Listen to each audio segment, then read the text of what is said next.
Alright, welcome back to Shooting It Straight with me, Antonius, and to another video of little known nuggets of knowledge. Now, because so many people own and carry Glocks these days, I've decided to produce a few Glock specific videos. Since I've been to both the Glock Basic Armorers course and the Advanced Armorers course as well. Now, to give you a little bit of idea, the Advanced Armorers course is, and anybody can tell you this that's been to it, is much more intense than the basic one.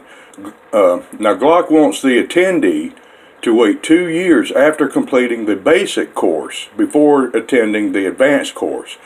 Now, this is so that the armorer can gain some actual hands-on experience before going to the advanced stage, and that makes sense. Now, in the advanced course, each student will be required to examine dozens and dozens of Glock pistols each day with the task of determining what, if any, problems exist with each pistol, and then to report or repair that problem. Now, for example, you may encounter a pistol that fails, the trigger fails to reset, okay? Your next pistol may have no issues at all, which was kind of rare, but they would throw that in to kind of throw you off, you know. Your third pistol might fail to cycle correctly or something. And it would go on and on and on just like that all week. And finally, at the end of it all, you take a written exam, and the passing score is 90% on that exam. Now, in this video, I'll briefly cover proper lubrication of your Glock pistol. And I'm doing this because this is by far the most common mistake I see, and it is an important one. The Glock service department told us that 90% of all the problems they see whenever a Glock is returned back to them, they are found to be directly related to the shooter or owner, and most of those problems stem from over lubrication. 9% of the problems they see is ammo related, and that usually consists of reloaded ammo. And the remaining 1% is from mechanical issues of the pistol itself, usually a defective part or something of that nature, an easily replaceable or repairable situation.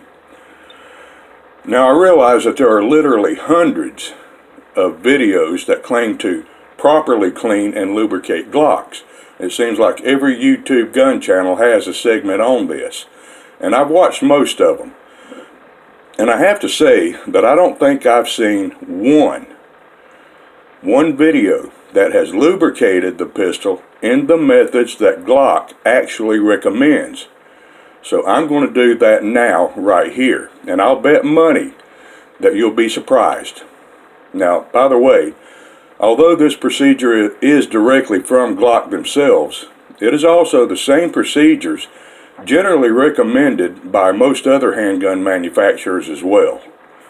So if you've got a Smith & Wesson or SIG or something, this probably goes right along with it, with some variations, of course. Alright, let's get right into it. First, let me say that you should avoid using any type of CLP in an aerosol or pump spray applicator, especially on the slide. Now, I've seen a lot of videos where they'll just lay the slide down and take that Ballistol or shooter's lube, which all that's good stuff, you know, but not in a spray applicator. You don't want to, what you want to avoid is spraying and saturating that, because you'll cause problems. You'll cause that cleaner and stuff to get in to that firing pin channel. Then you'll have a mell of a Hess. You understand what I'm saying? So avoid that. You should only wipe all those surfaces down, or, you know, scrub where necessary. You know, wipe them. Just use a cloth and wipe it down, whether you're cleaning it or lubricating it. You know, just use a cloth. Forget the spray stuff. Now, this is going to blow your mind. Some of this probably will. The only place, and there's only one place on your entire Glock pistol that an actual drop of oil is supposed to go. That's it. One small drop. And that is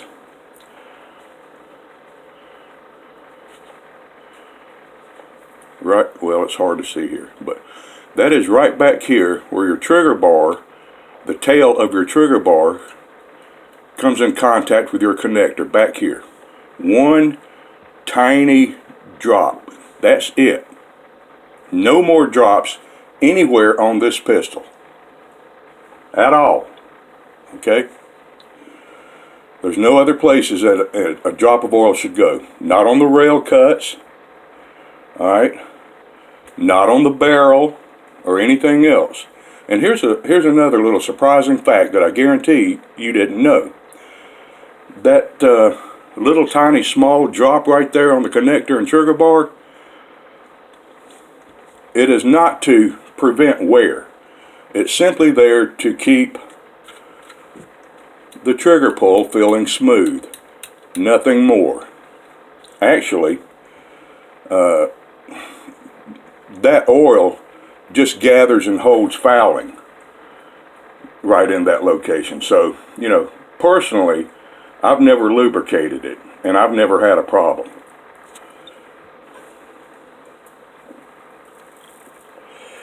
Alright,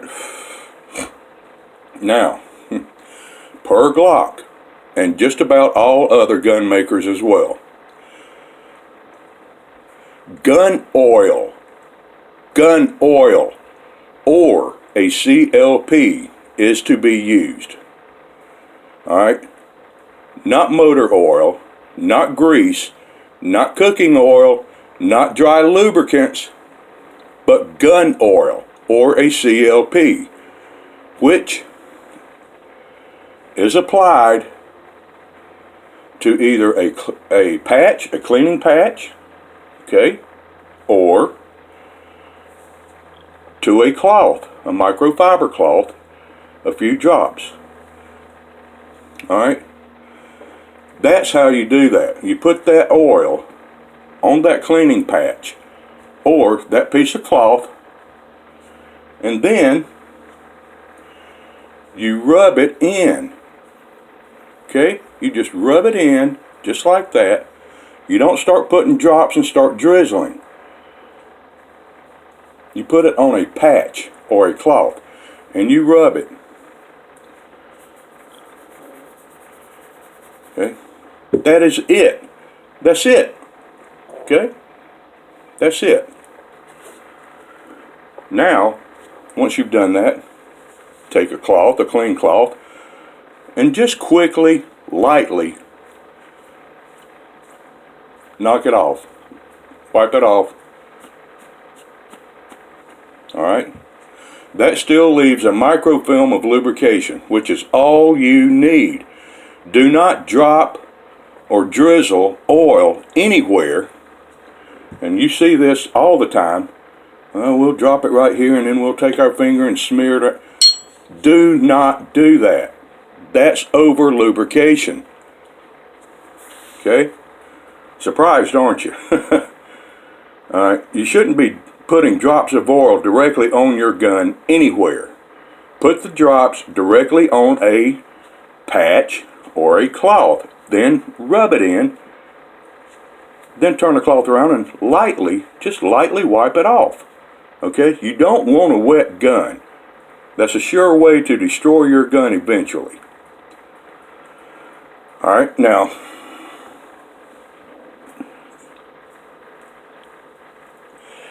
Glock also says if you want to lubricate these slide rail cuts right here on either side, right there, and a lot of people do, that's fine. Again, what you don't want to do, which everybody does, put a drop or two there and a drop or two there and then stand it up and let it run down.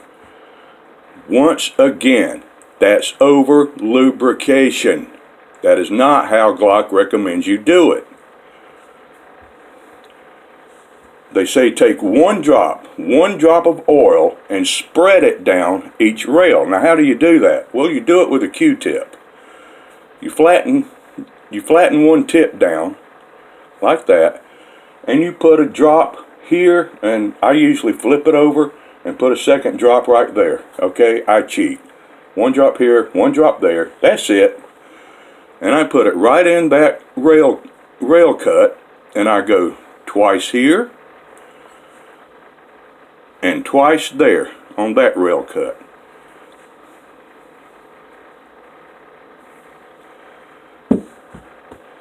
And I am done.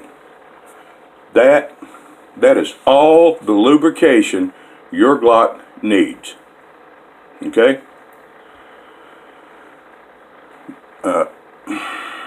By the way, there's no mention of Glock. There's no mention by Glock of lubricating anything at all on the frame section of the pistol, except for that one tiny small drop right there at the junction of the trigger bar tail and the connector. Other than that, there's nothing here. These rails here, forget it. Don't oil it. Don't do it. Alright, here's another thing. Hang on, oh man, I keep going out. Okay, look.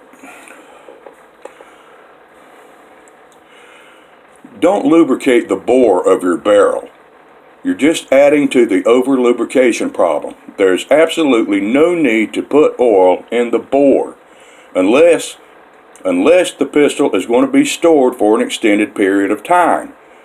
Then, after it's stored forever, however long you're going to store it, and you're going to decide to bring it out and shoot it, we'll just take it out, take a bore mop or a patch or something and clean it out. Get all that oil out. Just keep it dry and clean. That's all you need. Do not lubricate this bore. It doesn't need it. Now, and we're going to wrap it up a little bit here. Do not put any oil on any springs. Again, oil helps nothing. It only collects and holds debris. Your springs do not need oil at all. You don't want that oil to hold debris down in between these coils. Okay? So just keep them dry. Now, I've mentioned this before, but I'll mention it again for those who may have missed it. Gun oil and cleaners, as they're called, I call it bore solvent. Those do not penetrate hardened gun steel, okay? Because I hear a lot of people say, well, just put it in the steel, it'll soak into the steel or penetrate. No, it won't.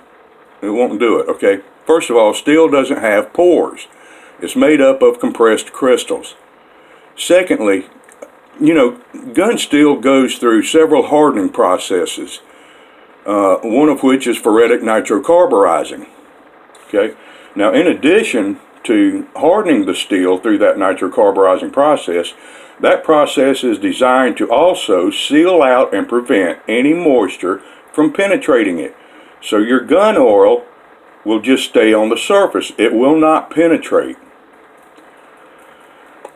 Fellas, over lubrication is a real thing. It is not a myth, despite what some gun gurus claim.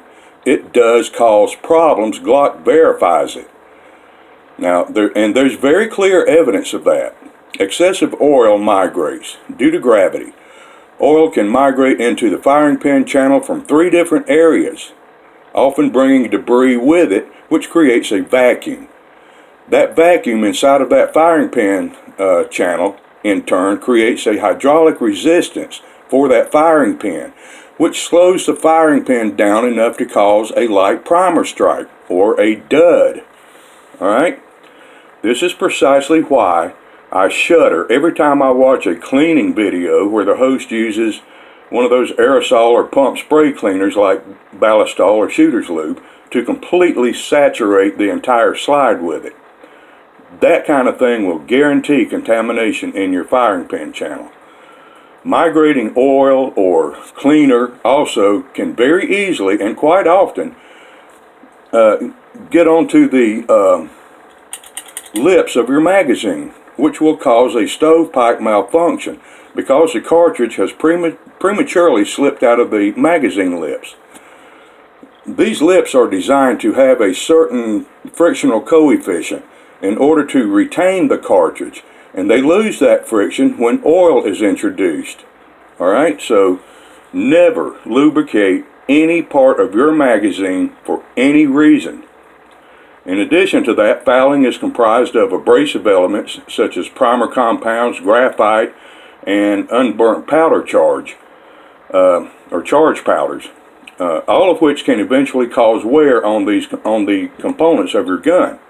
Excessive oil retains or holds that fouling and other debris in our guns and forms an abrasive paste. This is exactly why your Glock owner's manual recommends that you clean the gun after each firing session and not wait until after every 500 or 3,000 rounds, as a lot of the amateurs like to boast about doing. And it's exactly why Glock stresses minimally lubricating. Minimally.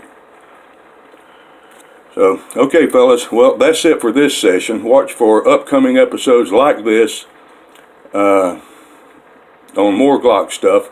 So listen, subscribe if you haven't already, and give a thumbs up if you found this video useful. Alright, thanks for watching. I'm Antonius, and you know, man, I'm just shooting it straight. Ciao.